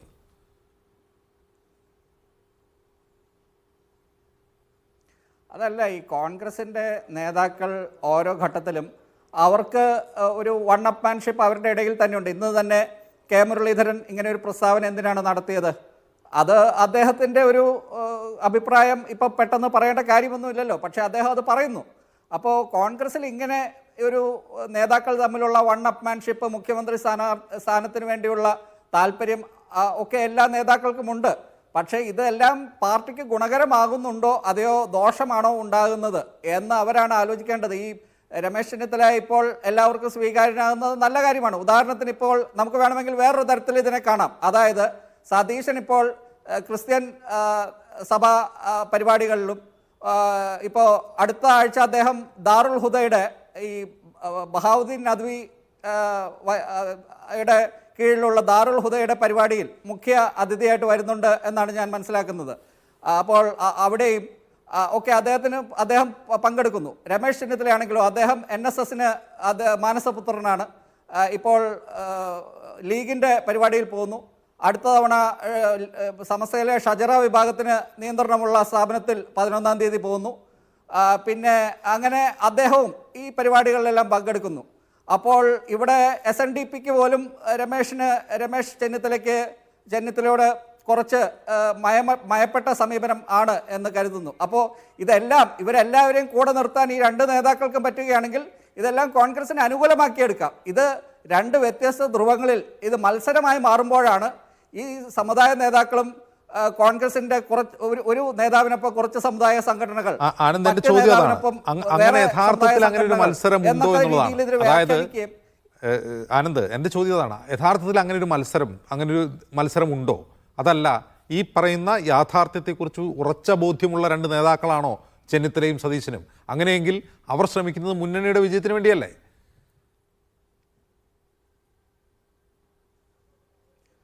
അത് അവർ തമ്മിൽ മത്സരമുണ്ടോ എന്ന് ചോദിച്ചാൽ മത്സരമുണ്ട് എന്ന് തന്നെയാണ് അതിൻ്റെ ആൻസർ. കാരണം ഈ പരിപാടികളിലൊക്കെ പങ്കെടുക്കാൻ ഇപ്പോൾ രമേശ് ചെന്നിത്തലയുടെ ഈ കഴിഞ്ഞ വർഷം ഇതേ സമയം ശശി തരൂർ നമുക്കറിയാം ഇതുപോലെ പാലായിൽ KM ചാണ്ടിയുടെ അനുസ്മരണ സമ്മേളനം, അതിനുശേഷം ചങ്ങനാശ്ശേരി അതിരൂപത, മന്നം ജയന്തി, തൃശ്ശൂർ സമസ്തയുടെ പരിപാടി, ലീഗിൻ്റെ പലസ്തീൻ ഐക്യദാർഢ്യം, ഇതിലെല്ലാം കഴിഞ്ഞ വർഷം ഇതേ സമയം തരൂറായിരുന്നു താരം. അദ്ദേഹം അവിടെ ചെന്ന് ഹമാസിന് എതിരെ സംസാരിക്കുകയും അതിനെ കേരളത്തിലെ മാധ്യമങ്ങൾ ഇസ്രായേൽ അനുകൂല നിലപാട് എന്ന രീതിയിൽ മീഡിയ വൺ ഉൾപ്പെടെ അതിനെ വക്രീകരിക്കുകയും ചെയ്തതിന് ശേഷം തരൂറിൻ്റെ കാര്യം കഴിഞ്ഞു. പിന്നെ ഇപ്പോൾ രമേശ് ചെന്നിത്തല ഇതിനിറങ്ങി പുറപ്പെടുകയാണ്. ഇപ്പോൾ രമേശ് ചെന്നിത്തല മഹാരാഷ്ട്രയിലെ വിജയവും പാലക്കാട് ചില കണക്കൂട്ടലും ഒക്കെ അദ്ദേഹത്തിന് മനസ്സിലുണ്ടായിരുന്നിരിക്കണം മുൻപേ തന്നെ. പക്ഷേ അതിനുശേഷം അദ്ദേഹം ഈ സുകുമാരൻ നായരുമായിട്ടൊക്കെ അദ്ദേഹം ഇത് പറഞ്ഞ് പ്രശ്നം പരിഹരിക്കുകയും അദ്ദേഹം ഈ പരിപാടികൾക്കെല്ലാം ഇറങ്ങുകയും ചെയ്യുന്നത് അദ്ദേഹവും മുൻകൈ എടുത്തുകൊണ്ട് തന്നെയാണ്. അല്ലാതെ അദ്ദേഹവും താൻ ഇപ്പോഴും ഒരു അംഗത്തിന് ബാല്യമുള്ള ആളാണ് എന്ന് വരുത്തി തീർക്കുക തന്നെയാണ്. അല്ലാതെ ഇതൊന്നും വായുവിൽ നിന്ന് സംഭവിക്കുന്നതല്ല എന്നുള്ളത് ആണ് വസ്തുത. അതിഥികളിലേക്ക് തിരികെ ശ്രീ നിസാം സെയ്ദ്, പ്രായം കൊണ്ടും രാഷ്ട്രീയ അനുഭവ സമ്പത്ത് കൊണ്ടും നോക്കുകയാണെങ്കിൽ വി ഡി സതീശൻ ഒരു ഇളമുറക്കാരൻ തന്നെയാണ്. 60 വയസ്സൊക്കെ ആയെങ്കിൽ പോലും ആ ഒരു യാഥാർത്ഥ്യബോധം സതീശനും ഉണ്ടാകുമല്ലോ. ഇപ്പോൾ ഇത് ഇങ്ങനെ ഒരു സാധനം ക്ലെയിം ചെയ്തുകൊണ്ട് വളരെ ഇമ്മച്ചുവർ ആയിട്ടുള്ള സമയത്ത്, മുനീറിൻ്റെ ഭാഷയിൽ പറഞ്ഞാൽ ഇമ്മച്ചുവർ ആയിട്ടുള്ള സമയത്ത് ഇങ്ങനെ ബിഹേവ് ചെയ്ത് കളയാം എന്ന് അദ്ദേഹം ചിന്തിക്കുന്നുണ്ടാവുമോ? ഇത് യഥാർത്ഥത്തിൽ ഇപ്പോൾ നടക്കുന്നത് കോൺഗ്രസിന് കൂടുതൽ പിന്തുണ സമുദായ സംഘടനകളിൽ നിന്ന് ആർജിക്കാനുള്ള നീക്കമാണോ, അതല്ല ഇവരുടെ വ്യക്തിപരമായ താല്പര്യങ്ങൾക്ക് വേണ്ടിയുള്ള പരക്കം പാച്ചിലാണോ?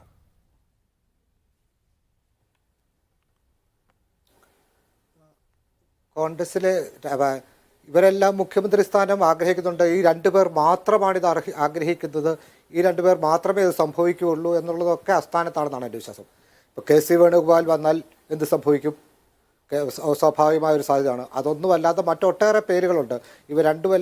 ഇവരൊന്നുമല്ലാതെ വേറൊരു പേര് വരട്ടെ എന്ന് വേണമെങ്കിൽ ഹൈക്കമാൻഡ് തീരുമാനിക്കാം. അങ്ങനെ ഈ 2 പേരിലേക്ക് ഇതിനെ ഒതുക്കുകയോ ഈ 2 പേർ ഇത് മാത്രം ലക്ഷ്യം വെച്ച് മുന്നോട്ട് നീങ്ങുകയും ചെയ്യുകയാണെന്ന് ഞാൻ വിശ്വസിക്കുന്നില്ല. സ്വാഭാവികമായി ഇവർ 2 പേരും പറഞ്ഞിട്ടുണ്ട് മുഖ്യമന്ത്രി സ്ഥാനത്തേക്കുള്ള ചർച്ചകൾ ഇപ്പോൾ അനവസരത്തിലുള്ളതാണ്, പാർട്ടിയെ ശക്തിപ്പെടുത്തുകയാണ്. പക്ഷേ ഒരവസരം ഉയർന്നു വന്നാൽ അതിന് ഏറ്റവും പറ്റിയ ഒരു സ്ഥാനത്ത് സ്വയം പ്രതിഷ്ഠിക്കണം എന്ന് 2 പേരും ആഗ്രഹിക്കുന്നുണ്ട്. രാഷ്ട്രീയത്തിൽ നമ്മളെല്ലാവരും ചെയ്യുന്നത് ലക്ഷ്യം സാധിക്കാൻ വേണ്ടി ആക്രാന്തം കാണിക്കുന്നതിനേക്കാളപ്പുറം ഒരവസരം ഉയർന്നു വരുമ്പോൾ അത് ഗ്രാബ് ചെയ്യാൻ പറ്റുന്ന രീതിയിൽ സ്വയം പ്രതിഷ്ഠിക്കുക എന്നുള്ളതാണ് ബുദ്ധിയുള്ള രാഷ്ട്രീയക്കാർ ചെയ്തത്. അത് തന്നെയാണ് വി ഡി സതീശനും രമേശ് ചെന്നിത്തലയും മറ്റു പലരും ചെയ്യുന്നത്. അതിലൊന്നും കാര്യമായ അത് അസ്വാഭാവികതയില്ല. പിന്നെ ഇത് പാർട്ടിക്ക് ഗുണം ചെയ്യുമോ എന്നുള്ളതാണ്. NSS കുറേ നാളായി കോൺഗ്രസുമായി അത്ര ഊഷ്മളമായ ഒരു ബന്ധമൊന്നുമല്ലായിരുന്നു. കാര്യം NSSന് ഒരു ഗോ ബെറ്റ്വീൻ, ഒരു ലിങ്ക് കോൺഗ്രസുമായി ഇല്ലായിരുന്നു. കോൺഗ്രസ്സിൽ അവർക്ക് അടുപ്പമുള്ള ഒരാൾ എന്നുള്ള രീതിയിൽ അവർക്കില്ലായിരുന്നു. അങ്ങനെ ഒരു ബന്ധം ഒരാളിലൂടെ കോൺഗ്രസുമായിട്ട് സ്ഥാപിക്കാൻ പറ്റുമെങ്കിൽ അത് കോൺഗ്രസിനെ സംബന്ധിച്ചിടത്തോളം ഗുണകരമായ കാര്യമാണ്. അതുപോലെ തന്നെ ക്രിസ്ത്യൻ മീറ്റിങ്ങുകളിൽ, സഭകളിലൊക്കെ വി ഡി സതീശൻ വ്യാപകമായി ഇപ്പം മാരാമൺ കൺവെൻഷനിൽ വി ഡി സതീശൻ സംസാരിക്കുന്നു. മാരാമൺ കൺവെൻഷൻ അങ്ങനെ സാധാരണ രാഷ്ട്രീയക്കാരെ സംസാരിപ്പിക്കാറുള്ള ഒരു സ്ഥലമല്ല. അവിടെ വി ഡി സതീശൻ സംസാരിക്കുന്നു. ഇന്നിവിടെ കോട്ടയത്തെ ഓർത്തഡോക്സ് സഭയുടെ മീറ്റിങ്ങിൽ വി ഡി സതീശൻ സംസാരിക്കുന്നുണ്ടായിരുന്നു. അങ്ങനെ പല ക്രിസ്ത്യൻ മേഖലകളിലും വി ഡി സതീശൻ സന്ദർശിക്കുന്നു. മുസ്ലിം യോഗങ്ങളിൽ ഇതൊക്കെ കോൺഗ്രസിനെ ഗുണകരമാക്കി എടുക്കാവുന്ന കാര്യങ്ങളാണ്. വിവിധ സാമുദായിക സംഘടനകളെ കോൺഗ്രസിലേക്ക് അടുപ്പിച്ചാൽ മാത്രമേ കോൺഗ്രസിന് മുന്നോട്ട് പോകാൻ കഴിയുള്ളൂ. നമുക്കെല്ലാം അറിയാവുന്ന ഒരു കാര്യം, പിണറായി വിജയനെ കുറിച്ച് നമുക്ക് എന്തൊക്കെ അഭിപ്രായ വ്യത്യാസങ്ങളുണ്ടെങ്കിലും പിണറായി വിജയൻ സോഷ്യൽ എഞ്ചിനീയറിംഗ് വളരെ ഭംഗിയായി നടത്തിയ ഒരാളായിരുന്നു. പിണറായി വിജയൻ്റെ തുടർഭരണത്തിൻ്റെ ഒരു കാര്യം, പിണറായി വിജയൻ വിവിധ സാമൂഹിക വിഭാഗങ്ങളെ CPMലേക്ക് അടുപ്പിക്കാൻ നടത്തിയ ശ്രമങ്ങൾ പലപ്പോഴും വിജയകരമായിരുന്നു എന്നുള്ളതാണ്. അത്തരമൊരു സോഷ്യൽ എഞ്ചിനീയറിംഗിലൂടെ മാത്രമേ പിണറായി വിജയനെ കൗണ്ടർ ചെയ്യാൻ പറ്റുകയുള്ളൂ എന്നുള്ളൊരു ബോധം കോൺഗ്രസ്സുകാർക്കുണ്ട്. അതിൻ്റെ ഒരു ശ്രമമായി, അതിന് ഗുണകരമായി ഇത്തരം അവസരങ്ങളെ ഉപയോഗിക്കാവുന്നതാണ്. പിന്നെ ഇത് കോൺഗ്രസിന് എന്തെങ്കിലും അപകടമുണ്ടാക്കുമോ എന്നുള്ളതാണെങ്കിൽ, ഗ്രൂപ്പ് രാഷ്ട്രീയത്തിൻ്റെ ഒരു സ്വാഭാവികമായ രീതി അനുസരിച്ച് ഇപ്പോഴത്തെ കോൺഗ്രസിലെ അവസ്ഥയെ പരിഗണിക്കാൻ കഴിയില്ല എന്നുള്ളതാണ് എൻ്റെ വിശ്വാസം. ഇനിയിപ്പോൾ കരുണാകരനും AK ആന്റണിയും ഒക്കെ ഗ്രൂപ്പുകൾ നയിച്ചിരുന്ന കാലത്ത് ഇത് വാട്ടർ ടൈറ്റ് കമ്പാർട്ട്മെൻറ്റ്സ് ആയിരുന്നു. കോൺഗ്രസിലെ വെള്ളം കയറാത്ത അറകളായിരുന്നു കോൺഗ്രസിലെ ഗ്രൂപ്പുകൾ എന്ന് പറയുന്നത്. ഇപ്പോൾ അങ്ങനെയല്ല അവസ്ഥ. ഇപ്പോൾ വളരെ ഫ്ലൂയിഡായ ഏത് ഗ്രൂപ്പിലാണ് എന്നുള്ളതിനൊന്നും കോൺഗ്രസിൽ അങ്ങനെ നിയതമായ ഫ്രെയിം വർക്കുകളൊന്നുമില്ല. ആളുകൾ താല്പര്യങ്ങൾ അനുസരിച്ച് അങ്ങോട്ടും ഇങ്ങോട്ടും ഒക്കെ മാറി നിൽക്കുന്നു. അത് ഗുണവുമാണ് ദോഷമാണ്. പക്ഷേ ഇതിനകത്ത് ഗുണകരമായ ഒരു കാര്യം, കോൺഗ്രസിലെ ഒരു നേതാവ് വിചാരിച്ചാലും ഇന്ന് ബൂത്ത് തലത്തിലുള്ള പ്രവർത്തകനെ പാർട്ടിക്കെതിരായി ചിന്തിക്കാനായി പ്രേരിപ്പിക്കാൻ കഴിയില്ല എന്നുള്ളതാണ്. അതിനുള്ള ഒരു booth network, state wide network ഇന്ന് കേരളത്തിലെ കോൺഗ്രസിൽ ഒരു നേതാവിനുമില്ല. അതായത് പണ്ട് കരുണാകരൻ മുകളിൽ നിന്നൊരു ഉത്തരവ് കൊടുത്താൽ ഇന്ന സ്ഥാനാർത്ഥിക്കെതിരെ പ്രവർത്തിക്കണം എന്നൊരു ഉത്തരവ് കൊടുത്താൽ അത് നടപ്പിലാക്കാൻ ബൂത്ത് തലത്തിൽ ആളുകളുണ്ടായിരുന്നു. കേരളത്തിലെ മുഴുവൻ അസംബ്ലി മണ്ഡലങ്ങളിലും കൊടുത്താൽ എല്ലാ ബൂത്തിലും ബൂത്ത് കമ്മിറ്റി ഉള്ള ഒരു സംഘടനയാണോ ഇപ്പോഴും കോൺഗ്രസ്? പ്രവർത്തകരുണ്ട് എന്നുള്ള കാര്യത്തിൽ തർക്കമില്ല. എല്ലാ ബൂത്തിലും പ്രവർത്തകരുണ്ട്. ആ പ്രവർത്തകരെ ചലിപ്പിക്കാനോ ചലിപ്പിക്കാതിരിക്കാനോ കഴിയുന്ന രീതിയിലുള്ള ഗ്രൂപ്പ് സംവിധാനങ്ങൾ ഇപ്പോൾ നിലവിലില്ല. ഇപ്പോൾ കോൺഗ്രസ് പ്രവർത്തകർ സ്വാഭാവികമായി പ്രവർത്തിക്കുകയാണെങ്കിൽ അവരെ തടയാൻ കഴിയുന്ന ഒന്നും ഒരു നെറ്റ്വർക്കും ഉള്ള ഒരു നേതാവും കേരളത്തിലെ കോൺഗ്രസിലില്ല. അതുകൊണ്ട് ഏതെങ്കിലും ഗ്രൂപ്പ് തർക്കം, ഈ നേതാക്കന്മാർ തമ്മിലുള്ള തർക്കങ്ങൾ ഏതെങ്കിലും രീതിയിൽ കോൺഗ്രസിൻ്റെ പ്രവർത്തനത്തെ ബാധിക്കുകയില്ല. പിന്നെ ബാധിക്കാവുന്ന ഒരു പെർസെപ്ഷനെയാണ്, ഒരു പ്രതീതിയാണ്. കോൺഗ്രസിൽ വലിയ തർക്കമാണ്, കോൺഗ്രസിൽ അടിയാണ്, കോൺഗ്രസിൽ ഗ്രൂപ്പ് വഴക്കാണ് എന്നൊരു പ്രതീതി സൃഷ്ടിക്കുക. ആ പ്രതീതി സൃഷ്ടിക്കേണ്ടത് കോൺഗ്രസിനെ തോൽപ്പിക്കേണ്ട എല്ലാവരുടെയും ആവശ്യമാണ്. സി പി എം വളരെ ബോധപൂർവമായി ചെയ്യുന്നുണ്ട് എന്ന് തന്നെയാണ് എൻ്റെ വിശ്വാസം. അപ്പോൾ അത്തരം ഒരു പ്രതീതി സൃഷ്ടിക്കുന്ന അപ്പുറത്ത് ഈ സോഷ്യൽ എഞ്ചിനീയറിംഗിൻ്റെ ഒരു അവസ്ഥയിൽ ഇത് കോൺഗ്രസിന് ഇത് ഗുണകരമാകാം. കോൺഗ്രസിൻ്റെ ഇത് തെരഞ്ഞെടുപ്പ് ജയിക്കും എന്നുള്ള ഉറപ്പ് എന്നൊന്നും ഞാൻ കരുതുന്നില്ല. തെരഞ്ഞെടുപ്പ് അന്നത്തെ പ്രത്യേകമായ സാഹചര്യത്തിൽ അതായിരിക്കും റിസൾട്ട്. പക്ഷേ ഇപ്പോഴത്തെ സാഹചര്യം യു ഡി എഫിന് അനുകൂലമായതുകൊണ്ടാണ്, ഇപ്പോൾ നിലവിലിരിക്കുന്ന സാഹചര്യത്തിൽ യു ഡി എഫിന് അനുകൂലമായ ഘടകങ്ങളുള്ളതുകൊണ്ടാണ് ഇത്തരം ഒരു ചർച്ച നടക്കുന്നത്. അതിനെ കൗണ്ടർ ചെയ്യാൻ വേണ്ടിയാണ് കോൺഗ്രസിൽ സംഘർഷമാണ്, അടിയാണ് എന്നുള്ള ചർച്ച മറുഭാഗത്ത് നിന്ന് സ്വാഭാവികമായും നോക്കൂ. ഇതിനെ മറ്റൊരു വായന കൂടി സാധ്യമാണ്. ഇപ്പോൾ നടക്കുന്ന സംഭവവികാസങ്ങളിൽ കോൺഗ്രസിന്റെ ദൗർബല്യം എവിടെയായിരുന്നു? തെക്കൻ കേരളത്തിൽ സീറ്റുകൾ നഷ്ടപ്പെടുന്നു. തെക്കൻ കേരളത്തിലെ സീറ്റുകളിൽ പ്രത്യേകമായി സവിശേഷമായ ശ്രദ്ധ കേന്ദ്രീകരിച്ചുകൊണ്ട് NSSുമായി രമേശ് ചെന്നിത്തല കൂട്ടുകൂടുന്നു. മുനമ്പം വിഷയത്തിൽ വളരെ ഉറച്ച ഒരു നിലപാട് തുറന്ന് പ്രഖ്യാപിക്കുകയും ആവർത്തിക്കുകയും ചെയ്യുന്നു VD സതീശൻ. അപ്പോൾ കോൺഗ്രസിൻ്റെ രണ്ട് നേതാക്കൾ ചെയ്യുന്ന ഈ കാര്യങ്ങൾ യഥാർത്ഥത്തിൽ കോൺഗ്രസ് അവർക്ക് അനുകൂലമായ രാഷ്ട്രീയ കളമൊരുക്കുകയാണ് തെക്കൻ കേരളത്തെ സംബന്ധിച്ചെങ്കിലും എന്ന് വായിച്ചുകൂടെ? അല്ല, ഇപ്പൊ നോക്കൂ, താങ്കൾ പറഞ്ഞ ഒരു ഇന്റർപ്രിട്ടേഷൻ എടുക്കാൻ എനിക്ക് തെറ്റൊന്നുമില്ല, ഇറ്റ്സ് ഓക്കെ. പക്ഷെ അതിനെക്കാട്ടിലും വലിയ ഫാക്ടർ എന്താണെന്നുള്ളതാണ് ചോദ്യം. നോക്കൂ, ഇപ്പം ആനന്ദ് കൊച്ചുകൂടി പറഞ്ഞ ഒരു സെന്റൻസിൽ വന്നൊരു കാര്യം പറഞ്ഞു. അദ്ദേഹം പറഞ്ഞെന്താ, രമേശ് ചെന്നിത്തല ഓപ്പറേറ്റ് ചെയ്താണ് യഥാർത്ഥത്തിൽ NSSുമായി ബന്ധപ്പെട്ട ഈ വിഷയം നടന്നത്. അതേ വാദം എനിക്ക് മാരാമൺ കൺവെൻഷന്റെ കാര്യത്തിൽ വെച്ചുകൂടെ? ഇതെല്ലാം ഓപ്പറേഷനാ. എനിക്കതിനകത്ത് ഒരു സംശയവുമില്ല. ഇത് ലാൽകുമാർ, ഈ മാരാമൺ കൺവെൻഷൻ ഇതിന് മുമ്പാണ് നടന്നത്. അത് കൂടാതെ തെക്കൻ കേരളത്തിലെ നിരവധി ചെറിയ ചെറിയ സഭകളുടെ എല്ലാ മീറ്റിങ്ങുകളിൽ സതീശൻ പോകുന്നുണ്ട്. അതിന്റെ കാരണം കോൺഗ്രസിൽ ഇന്ന് ക്രൈസ്തവ സമൂഹമായി ബ്രിഡ്ജ് ചെയ്യുന്ന ഒരു ടവറിംഗ് ലീഡർ ഇല്ല. അപ്പോൾ ആ സ്ഥാനത്തേക്ക് സതീശൻ കയറി നിൽക്കുകയാണ്. അത് കോൺഗ്രസ് ഗുണകരമല്ലേ? അത് കോൺഗ്രസ് ഗുണകരമാകട്ടെന്നേ, എനിക്കതിന് വിരോധമില്ലെന്നേ. ഞാൻ പറഞ്ഞു ഇത്രേ ഉള്ളൂ, NSSന്റെ കാര്യത്തിലേക്കുള്ള ഓപ്പറേറ്റ് ചെയ്ത് അകത്ത് കയറി. ഇത് എല്ലായിടത്തും ബാധകമാണെന്ന് ഞാൻ പറഞ്ഞുള്ളൂ. എനിക്ക് വേറെ കൂടുതലുമായിട്ടും ഇല്ല, കുറവുമില്ല. കാര്യം നിങ്ങൾക്ക് കുറച്ച് നാളുകൾക്ക് മുമ്പ് കേരളത്തിൽ പറഞ്ഞുകൊണ്ടിരുന്നത്, ഞാൻ ഒരല്പം മാറി യാത്ര ചെയ്തിട്ട് നിങ്ങളുടെ പോയിന്റിലേക്ക് വരാം. കേരളത്തിൽ പറഞ്ഞുകൊണ്ടിരുന്ന ഒരു കാര്യം എന്താണ്? കേരളത്തിൽ ഏതൊരു ഗ്രൂപ്പ് വിഷയം ചർച്ച ചെയ്താലും അപ്പൊ പറയും കേരളത്തിന്റെ കോൺഗ്രസിന്റെ ശക്തിയാണ് ഗ്രൂപ്പ് ഇല്ലെങ്കിൽ കോൺഗ്രസ് ഇല്ല. നിങ്ങൾ ഏത് കോൺഗ്രസ്സുകാരനെ ചോദിച്ചാലും അവർ പറഞ്ഞുകൊണ്ടിരുന്നതാണ്. ഇപ്പൊ കോൺഗ്രസിന്റെ ഗ്രൂപ്പില്ലായ്മയില്ല, തെറ്റിദ്ധരിക്കരുത്. കോൺഗ്രസിൽ ഒരു ഗ്രൂപ്പേ ഉള്ളൂ, അത് കോൺഗ്രസും ആയെന്ന് കരുതുകയും ചെയ്യരുത്. അപ്പുറത്ത് ആന്റണി ഗ്രൂപ്പ്, ഉമ്മൻചാണ്ടി സാറിന് കൊടുത്ത് നിന്ന ഗ്രൂപ്പ് ഇല്ലാതെ ശിഥിലമായി പോയി. അവരെങ്ങോട്ട് പോണോന്നറിയാൻ വയ്യാതെ നിൽക്കുകയാണ്. അവർക്ക് സതീശന്റെ കൊടുത്ത് ജോയിൻ ചെയ്യാൻ താല്പര്യമില്ല. ഇതൊരു സത്യമാണ്. അപ്പൊ ഈ പറഞ്ഞ ഗ്രൂപ്പ് ഇല്ലാത്ത ഒരു അവസ്ഥയിലേക്ക് മാറി, ഈ പറയുന്ന ഫ്ലൂയിഡ് ആയിട്ടായി എന്ന് പറയുന്നതിന് കാര്യം, അപ്പുറത്തെ ഗ്രൂപ്പ് പൊളിച്ചു. അപ്പുറത്തെ ഗ്രൂപ്പിൽ പൊളിച്ചു കഴിഞ്ഞാൽ പിന്നെ ഇപ്പൊ ഇങ്ങോട്ട് വരാനുള്ളവർ വന്നുകൊണ്ടിരിക്കുകയാണ്. എന്നാ പോകാൻ താല്പര്യമില്ലാത്തവരുണ്ട്. ഇതാണ് സത്യം. അല്ല, ഗ്രൂപ്പ് ഇല്ലാത്ത വളരെ സെമി കേഡർ രീതിയിലേക്ക് കാര്യം മാറി എന്ന് പറയുന്ന സുധാകരന് നിൽക്കാൻ സ്ഥാനമില്ലാത്തൊരു സ്ഥലമാണ്. നോക്കൂ, ആനന്ദ് പറഞ്ഞു കേട്ടില്ലേ? ആനന്ദ് മാധ്യമപ്രവർത്തനാണല്ലോ, നിഷ്പക്ഷമായി സംസാരിക്കുന്ന ആളല്ലേ. അദ്ദേഹം പറഞ്ഞെന്താ, KPCC പ്രസിഡന്റിന്റെ ജോലി കൂടെ ആരെടുത്തു? VD സതീശൻ. ആനന്ദ് വരുന്നതിന് മുമ്പ്, ആനന്ദ് പറയുന്നതിന് മുമ്പ് ഞാനത് പറഞ്ഞില്ലേ പാലക്കാട് വെച്ച്? സംഭവിക്കുന്ന ഇതാണ്. അത് കോൺഗ്രസിൽ ഒരു വലിയ വിഭാഗം ആൾക്കാർക്ക് അസംതൃപ്തി ഉണ്ട്. ഇപ്പൊ പറഞ്ഞാൽ പിന്നെ താങ്കൾ ചോദിച്ച ചോദ്യത്തിലേക്ക്, ഒരു മതവുമായി ബന്ധപ്പെട്ട് അദ്ദേഹം ഓപ്പറേറ്റ് ചെയ്യുന്നു, ചെയ്യട്ടെന്നേ. നമ്മൾ ഈ പറയുന്ന പോലെ രീതിയിൽ തന്നെ അവരെ കോൺഫിഡൻസ് എടുക്കാൻ നോക്കത്തില്ലേ? ഇവർ മാത്രമല്ലല്ലോ നോക്കുന്നത്, ആണോ? ഒരു സഭ, X എന്ന് പറഞ്ഞൊരു സഭ എടുക്കുക. അതിനകത്ത് VD സതീശനെ സംസാരിക്കാൻ വിളിക്കുന്നു. അല്ലെങ്കിൽ NSSുമായിട്ട് ബന്ധപ്പെട്ട് രമേശ് ചെന്നിത്തലയെ സംസാരിക്കാൻ വിളിക്കുന്നു. എന്ന് വെച്ചാൽ ഇനിയിപ്പം വരാൻ പോകുന്ന മർത്തോമ സഭയുടെ അല്ലെങ്കിൽ നായന്മാരുടെ വോട്ടുകൾ മൊത്തം കോൺഗ്രസിനാണ് ഇദ്ദേഹത്തെ സംസാരിക്കാൻ വിളിച്ചുകൊണ്ട്. അപ്പൊ ഞങ്ങളൊക്കെ ഇവിടെ എന്തോ ചെയ്യുക? ഞങ്ങൾ പറയുന്ന ആൾക്കാർ കേൾക്കുന്നില്ലേ? ഈ സംസ്ഥാനം ഭരിക്കാൻ അല്ലെങ്കിൽ ഈ പറയുന്ന രീതിയിൽ മുന്നോട്ട് പോകാൻ നമ്മൾ വെക്കുന്ന ആശയം കേൾക്കാൻ ഇവിടെ ആരുമില്ലേ? അത് നമ്മുടെ കുഴപ്പം. നമ്മൾ അവിടെ ഇങ്ങനെ കോൺഫിഡൻസിൽ എടുക്കുമ്പോൾ കുറച്ച് വോട്ടുകൾ അങ്ങോട്ടോ ഇങ്ങോട്ടോ ഒക്കെ വ്യത്യാസം വരും. ഇല്ലെന്ന് ഞാൻ പറയുന്നേ ഇല്ല.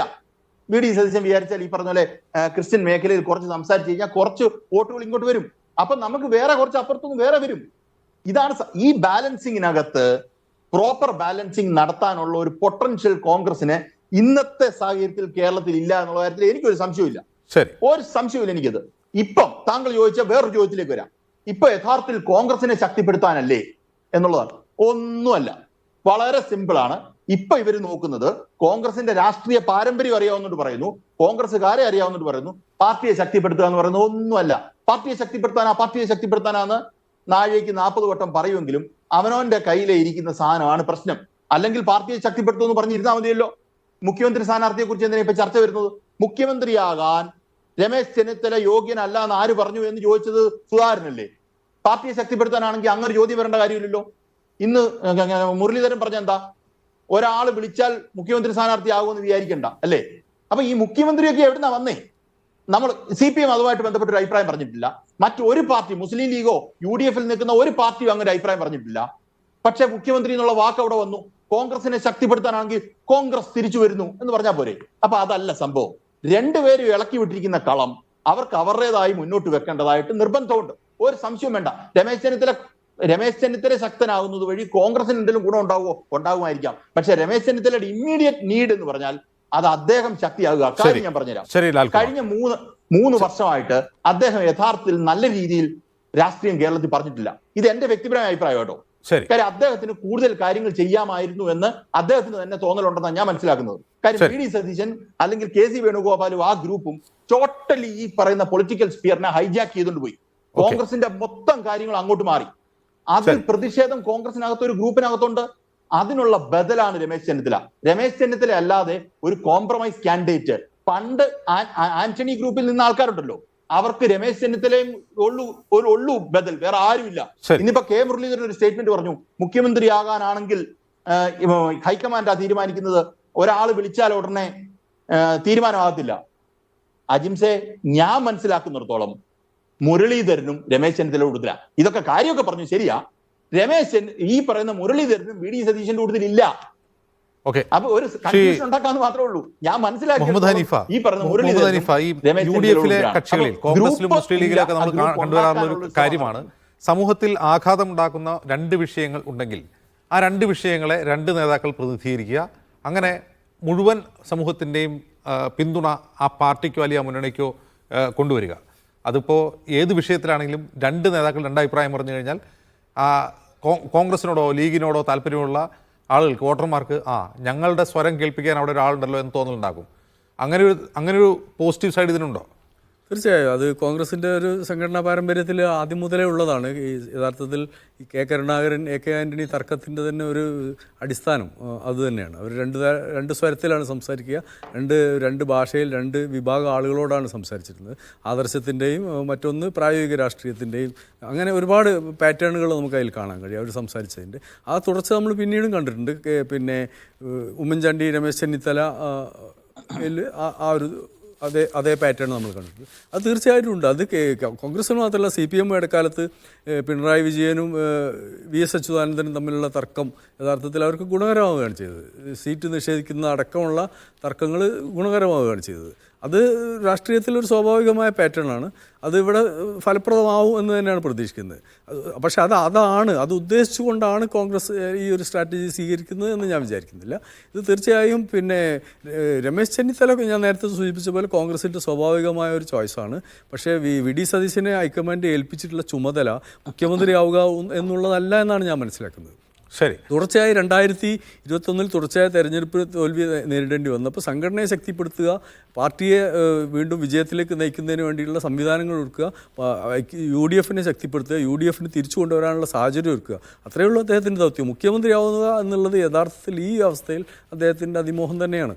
മാത്രമല്ല നമ്മൾ 2020 അതിന് മുമ്പ് തന്നെ 16 തന്നെ തെരഞ്ഞെടുപ്പിൽ തോറ്റപ്പോൾ എങ്ങനെയാണ് രമേശ് ചെന്നിത്തല പ്രതിപക്ഷ നേതാവാകുന്നത്?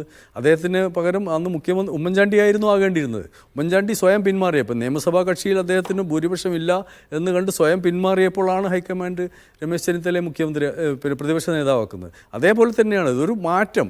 രമേശ് ചെന്നിത്തലയെ മാറ്റി നിർത്തിയ ഒരു മാറ്റം എന്ന് മാത്രമേ ഉദ്ദേശിക്കുന്നുള്ളൂ. അതിനർത്ഥം ഈ പ്രതിപക്ഷ നേതാവാവുക എന്നതിൻ്റെ അർത്ഥം സ്വാഭാവികമായി അദ്ദേഹം മുഖ്യമന്ത്രിയാണ് എന്നല്ല.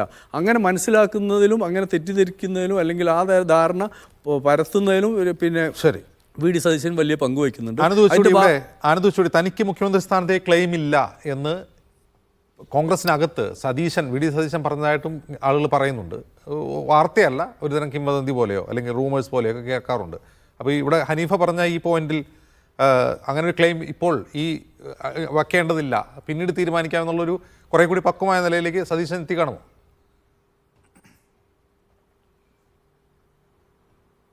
അല്ല, സതീശൻ പരസ്യമായിട്ട് അദ്ദേഹം പറയുന്നുണ്ട്, ഞാൻ മുഖ്യമന്ത്രിയാകാൻ ഇറങ്ങിത്തിരിച്ചാൽ കോൺഗ്രസ് അധികാരത്തിൽ തിരിച്ചു വരില്ല എന്ന് അദ്ദേഹം പറയുന്നുണ്ട്. അദ്ദേഹം രമേശ് ചെന്നിത്തലയെ അത് വ്യംഗ്യമായിട്ട് എന്തെങ്കിലും പറയുന്നതാണോ അതോ അദ്ദേഹം വളരെ ഫോർത്ത് റൈറ്റായിട്ട് ഓണസ്റ്റായിട്ട് ആത്മാർത്ഥമായിട്ട് പറയുന്നതാണോ എന്നെനിക്കറിയില്ല. എന്തായാലും അങ്ങനെ അദ്ദേഹം പറഞ്ഞിരുന്നു. കോൺഗ്രസ്സിൽ പല നേതാക്കളും സംസാരിക്കുമ്പോൾ അവരുടെ അഭിപ്രായമായിട്ടും അല്ലെങ്കിൽ അവർ കേട്ടുകേൾവി എന്ന രീതിയിലൊക്കെ പറയാറുണ്ട്. അതായത് രമേശിനൊരു അവസരം കിട്ടും, സതീശന് വേണമെങ്കിൽ ഒരു ഉപമുഖ്യമന്ത്രിയോ അല്ലെങ്കിൽ ആഭ്യന്തരമന്ത്രിയോ അല്ലെങ്കിൽ അദ്ദേഹത്തിന് പ്രിയപ്പെട്ട ധനകാര്യമന്ത്രി ഉപമുഖ്യമന്ത്രി എന്ന രീതിയിലൊക്കെ അദ്ദേഹത്തിന് തുടരാമല്ലോ എന്ന രീതിയിലൊക്കെ ഈ രാജസ്ഥാനിലും കർണാടകയിലും മധ്യപ്രദേശിലും ഒക്കെ സംഭവിച്ചതുപോലെയുള്ള ഒരു പെർമ്യൂട്ടേഷൻ ആൻഡ് കോമ്പിനേഷൻ അവർ പറയാറുണ്ട്. പക്ഷേ വസ്തുത എന്താണെന്ന് വെച്ചാൽ പാലക്കാട് തെരഞ്ഞെടുപ്പിന് ശേഷം വി ഡി സതീശൻ പാർട്ടിയിൽ വളരെ ശക്തരാകുകയും KPCC പ്രസിഡന്റിന് അദ്ദേഹത്തിൻ്റെ ചുമതലകൾ നിർവഹിക്കാനുള്ള ആരോഗ്യസ്ഥിതി ഇല്ലാത്തതുകൊണ്ട് ആ റോള് കൂടി അദ്ദേഹം കൈകാര്യം ചെയ്യുന്നത് കോൺഗ്രസിലെ വലിയൊരു വിഭാഗം നേതാക്കൾക്ക് അതിൽ അതൃപ്തിയുണ്ട്. പിന്നെ വി ഡി സതീശൻ വളരെ കാർക്കശ്യക്കാരനാണ്. അദ്ദേഹം ഈ നേതാക്കളോടൊക്കെ വളരെ മോശമായിട്ട്, പ്രത്യേകിച്ച് ഈ താഴെത്തട്ടിൽ ജൂനിയർ നേതാക്കളോടൊക്കെ മോശമായിട്ട് പെരുമാറിയതായിട്ടൊക്കെ എന്നോട് പലരും പറഞ്ഞിട്ടുണ്ട്. രമേശ് ചെന്നിത്തലയാണെങ്കിലോ എല്ലാവരെയും സൂചിപ്പിച്ച് നിർത്തുന്ന, എല്ലാവരോടും നല്ല വാക്ക് പറയുന്ന, മുതിർന്ന കേരളത്തിലെ അങ്ങോളം ഇങ്ങോളം നേതാക്കളെ അറിയുന്ന ഒരു നേതാവാണ്. അപ്പോൾ അങ്ങനെയുള്ള വ്യത്യാസങ്ങളും കോൺഗ്രസിനുള്ളിലെ അമർഷങ്ങളും പലർക്കുമുള്ള. ഇപ്പോൾ സരിൻ്റെ കാര്യം ഒരു ഉദാഹരണം പറയാം. ഈ പുതുപ്പള്ളിയിൽ സതീശൻ ഈ കെ സുധാകരനുമായിട്ടുള്ള ആ തർക്കത്തിൻ്റെ ആ വീഡിയോ പുറത്തു വന്നത് പി സരിൻ വഴിയാണ്. അത് പലർക്കും അറിയാത്തൊരു കാര്യമാണ്. അത് മാധ്യമങ്ങൾ വാർത്തയാക്കിയത് പി സരിൻ എന്ന ആൾ റിപ്പോർട്ടറിലെ റോഷിപാൽ വഴി ഒരു ഓപ്പറേഷൻ നടത്തിയതാണ്. അത് സതീശന് അറിയാം. അതുകൊണ്ടാണ് പി സരിൻ അന്ന് അദ്ദേഹത്തിൻ്റെ പാലക്കാട് സ്ഥാനാർത്ഥിത്വമായിട്ട് വന്ന് സതീശൻ്റെ മുന്നിൽ വന്നപ്പോൾ വളരെ പരുഷമായിട്ട് സരിനെ ആക്ഷേപിച്ച് പറഞ്ഞു വിട്ടു. അപ്പോൾ അതിനെക്കുറിച്ച് വലിയ വാർത്തകളൊക്കെ വന്നു. പക്ഷേ ഇങ്ങനെയുള്ള കുറേ കാര്യങ്ങൾ കോൺഗ്രസിനുള്ളിൽ നടക്കുന്ന കുറേ കാര്യങ്ങളുണ്ട്. അപ്പോൾ അതിൽ കുറേ ആൾക്കാർക്ക് സതീശനോടുള്ള അമർഷം, അദ്ദേഹം ഒരു ജനാധിപത്യ രീതിയിലല്ല എല്ലാവരോടും പെരുമാറുന്നത്, അദ്ദേഹം വളരെ ശക്തനായി പോയാൽ, ഇത്രയും ജൂനിയറായിട്ടുള്ള സതീശൻ ഇത്രയും ശക്തനായി പോയാൽ തങ്ങളുടെയൊക്കെ കാര്യം കഷ്ടത്തിലാകുമെന്ന് കരുതുന്ന ആൾക്കാരുണ്ട്. എന്നാൽ ചെന്നിത്തലയുടെ കൂടെ ചെന്നിത്തല ഇപ്പോൾ വേറൊരു കാര്യമുണ്ട്. പണ്ട് അദ്ദേഹത്തെ നായർ ബ്രാൻഡ് ആക്കിയപ്പോൾ അദ്ദേഹത്തെ മൃദു ഹിന്ദുത്വവാദിയാക്കാൻ ഇവിടെ ഈ മലബാറിലൊക്കെയുള്ള ചില വിഭാഗങ്ങൾ ശ്രമിച്ചിരുന്നു. പക്ഷേ ഇപ്പോൾ BJP വളർന്നു വന്നതിന് ശേഷം ചെന്നിത്തല NSSുമായിട്ട് നല്ല രീതിയിൽ അല്ലെങ്കിൽ SNDPയുമായിട്ട് നല്ല രീതിയിൽ പോയാൽ അത് മൃദു ഹിന്ദുത്വവാദിയല്ല, അദ്ദേഹം BJPയുടെ വോട്ടുകൾ അദ്ദേഹത്തിൽ കോൺഗ്രസിലേക്ക് കൊണ്ടുവരാൻ പറ്റുന്ന നേതാവാണെന്ന് അവർ ഒരു പുതിയ തിരിച്ചറിവിലേക്ക് എത്തിയിട്ടുണ്ട്. ഇങ്ങനെയുള്ള പല ഘടകങ്ങൾ ഇവിടെ വർക്ക് ചെയ്യുന്നുണ്ട്.